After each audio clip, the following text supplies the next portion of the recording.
పెద్దవాడిని వాడి తమ్ముడు చిన్నాని కలిపి అరెస్ట్ చేయటమే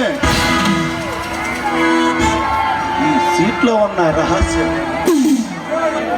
చూడండి, ఒక మనిషిని చంపిన ఎమ్మెల్యే సీటు, ఒక మర్మంగా చేసే ఎంపీ సీటు వచ్చే ఈ రోజుల్లో మీలాంటి సిన్సియర్ ఆఫీసర్లు అలాంటి గూండాలను అరెస్ట్ చేసిన ప్రభుత్వాలు వాళ్ళని విడిపిస్తుందండి.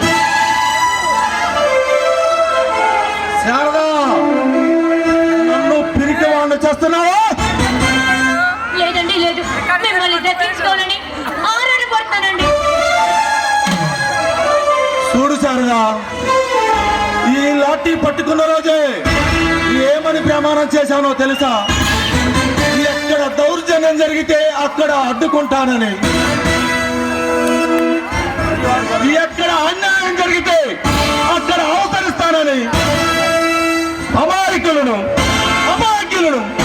ఎందరో మానవ ప్రాణాలు దోచుకుంటుంటే అక్కడ అవతరిస్తానని